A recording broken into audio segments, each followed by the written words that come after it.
Assalamualaikum warahmatullahi wabarakatuh. Saya Abbas Tonung dari Fakultas Hukum kelas karyawan. Di sini saya akan menjelaskan tentang isu anti korupsi internasional dan pencucian uang yang bersifat lintas batas negara. Nah, dari isu anti korupsi internasional dan pencuci uang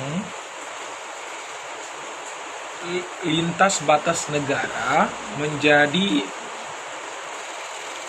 tantangan signifikan bagi stabilitas ekonomi dan keadilan sosial di berbagai belahan dunia. Korupsi yang seringkali melibatkan penyalahgunaan kekuasaan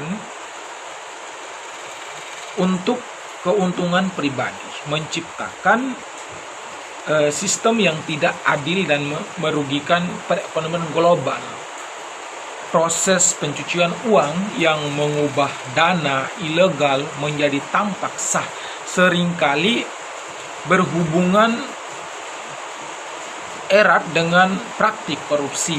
Hal ini memfasilitasi pergerakan dana secara global sekaligus menghambat upaya penegakan hukum.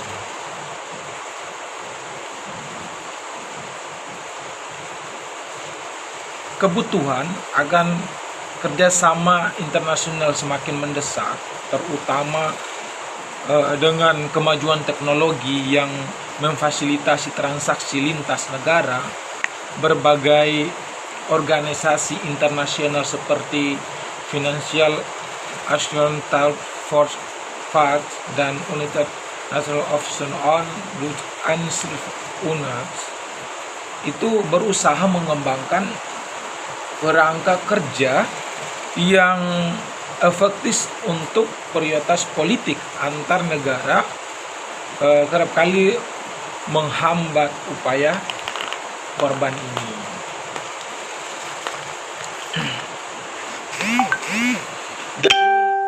Isu yang ada, pendahuluan korupsi dan pencucian uang adalah dua isu yang saling berhubungan dan menjadi tantangan serius bagi stabilitas ekonomi serta keamanan global.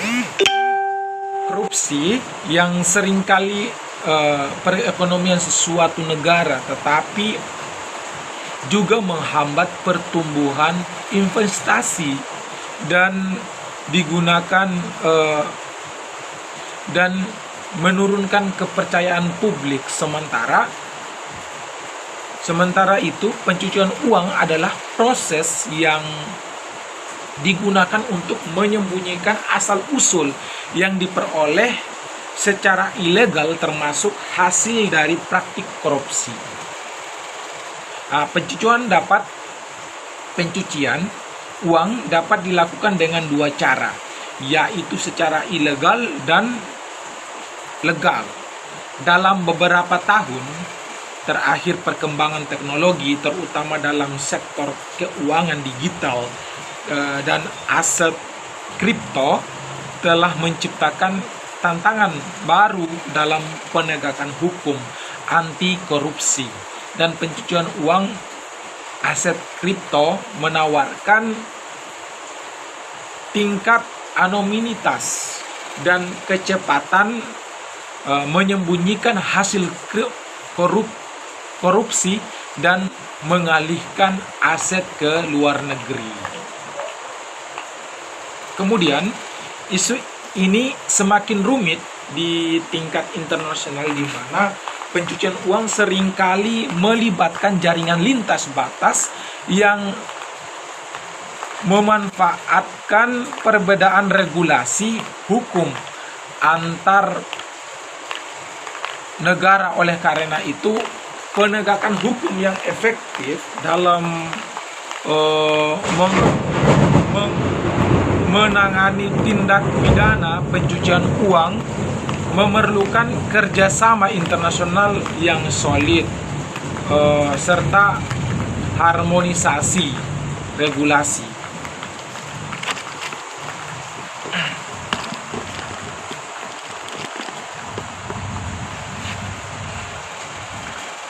Kemudian dari kasus ini, isu pencucian uang di lintas negara itu bertujuan untuk hubungan antara isu anti korupsi internasional dan pencuci uang yang bersifat lintas batas negara dengan fokus pada tantangan penegakan hukum terkait penyalahgunaan investasi aset kripto. Selain itu, kerjasama internasional dan membangun kerangka hukum yang lebih efektif dalam memerangi korupsi dan pencucian uang di era digital ini di saat ini.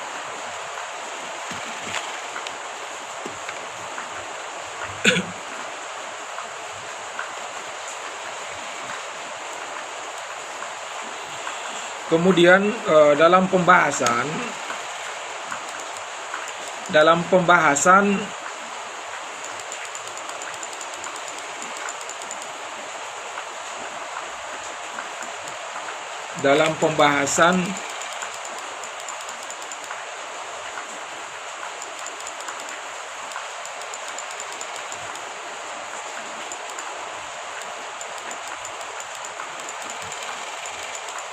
yang pertama, korupsi internasional. Nah, korupsi internasional secara definisi anti korupsi merujuk pada upaya dan tindakan yang dilakukan untuk mencegah, mendeteksi, dan mengulangi praktik korupsi dalam berbagai bentuk. Korupsi sendiri dapat didefinisikan sebagai penyalahgunaan kekuasaan yang dipercayakan untuk kepentingan pribadi yang mencakup suap, penggelapan, nepotisme, dan penyalahgunaan wewenang. Dampak korupsi memiliki dampak yang luas, merugikan baik secara sosial, ekonomi maupun politik. Beberapa dampak tersebut meliputi ekonomi. Korupsi penghambat pertumbuhan ekonomi dengan mengurangi investasi asing, meningkatkan biaya bisnis, dan mempengaruhi efisiensi penggunaan sumber daya. Selanjutnya, sosial korupsi memperburuk ketidakadilan sosial, mengakibatkan kesenjangan yang lebih besar dan mengurangi kelompok-kelompok rentan dalam masyarakat. Kemudian, politik korupsi merusak kepercayaan publik terhadap institusi pemerintah, mengurangi legitimasi dan efektivitas pemerintahan, serta bisa memicu ketidakstabilan politik dalam konflik. Selanjutnya, inisiatif global.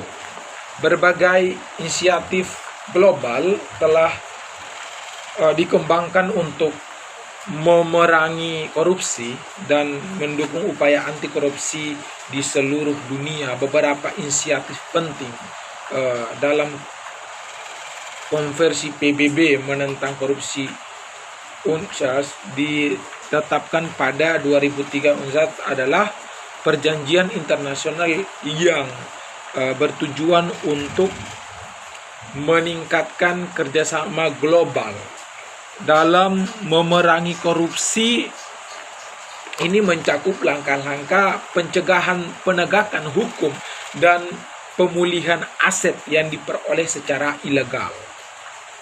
Ada Financial Assistance for FATF adalah badan antara pemerintah yang menetapkan standar internasional untuk memerangi pencucian uang dan pendanaan terorisme, sekaligus berperan dalam pencegahan korupsi. Selanjutnya ada juga Transparency International, organisasi non pemerintah di pemerintah ini berfokus pada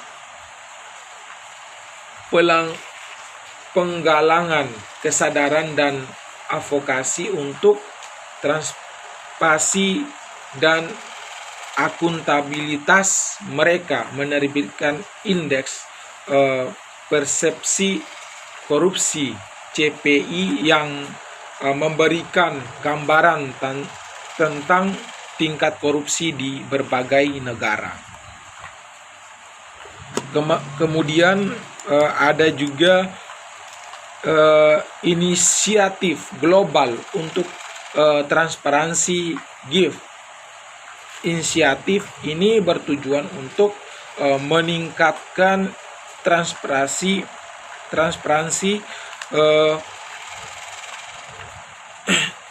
GIF. Ini bertujuan untuk meningkatkan transparansi dalam pengeluaran publik dan mendorong partisipasi masyarakat dalam pengawasan anggaran. Selanjutnya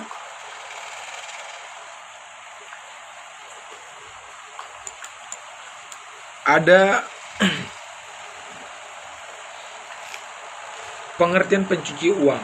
Nah, pencucian uang adalah suatu proses atau perbuatan yang bertujuan untuk menyembunyikan atau menyamarkan asal-usul uang atau harta kekayaan yang diperoleh dari hasil tindak pidana yang kemudian diubah menjadi harta kekayaan yang seolah-olah berasal dari kegiatan yang sah sesuai dengan pasal 2 Undang-Undang Nomor 15 Tahun 2002, tindak pidana yang menjadi pemicu terjadinya pencucian uang meliputi korupsi, penyuapan barang atau tenaga, penyeludupan barang atau tenaga kerja, imigrasi, perbankan, narkotik, psikotika, perdagangan, budak atau wanita atau anak, atau senjata gelap, penculikan, terorisme, pencurian, penggelapan, dan penipuan. Kemudian proses pencucian uang. Dalam bentuk prosesnya, pencucian uang biasanya dilakukan melalui 3 tahap utama. Yang pertama, penempatan plasmen. Pada tahap ini, uang hasil kegiatan ilegal dimasukkan ke dalam sistem keuangan. Ini bisa dilakukan dengan cara menyetor uang tunai ke bank, membeli aset berharga, atau melakukan transaksi keuangan lainnya. Yang kedua, pembaruan. Dalam tahap ini, uang yang telah ditempatkan akan dipindahkan melalui serangkaian transaksi kompleks untuk menyembunyikan jejak asal-usul. Ini bisa melibatkan transfer antar bank, pembelian dan penjualan aset serta penggunaan perusahaan cangkang gitu. Selanjutnya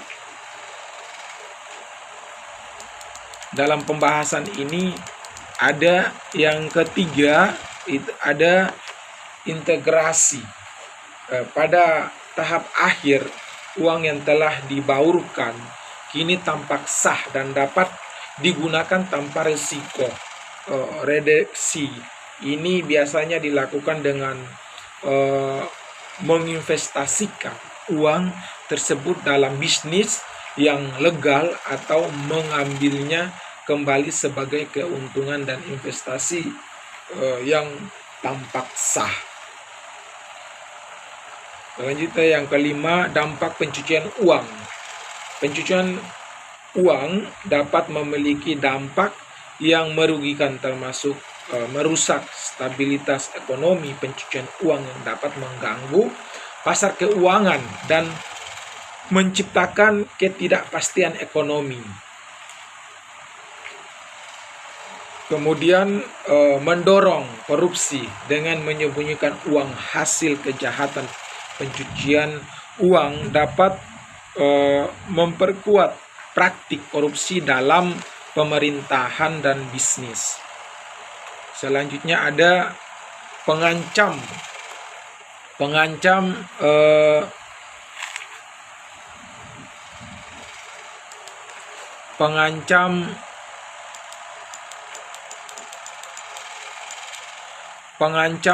keamanan aktivitas. Nah, aktivitas pencucian uang seringkali terkait dengan kejahatan terorganisir atau terorisme dan kegiatan ilegal lainnya yang dapat mengancam keamanan masyarakat. Nah, dalam kasus ini pencucian uang di lintas negara, kesimpulan dalam pembahasan ini, isu anti korupsi internasional dan pencucian uang lintas batas negara merupakan tantangan yang rumit, memerlukan kolaborasi global yang mendalam. Korupsi tidak hanya merugikan perekonomian suatu negara, tetapi juga mengancam stabilitas politik dan sosial, mengurangi kepercayaan publik terhadap institusi serta memperparah ketidakadilan di sisi lain. Pencucian uang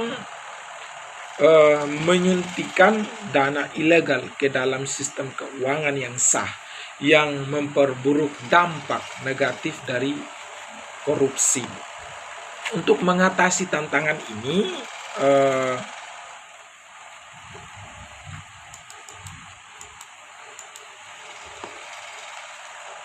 inisiatif global seperti konferensi PBB tentang korupsi UNCAS serta kerjasama antar negara melalui organisasi seperti Financial Action Korupsi UNCAS serta yang lebih ketat, itu peningkatan transparansi di sektor pemerintahan maupun swasta serta peningkatan kesadaran masyarakat mengenai dampak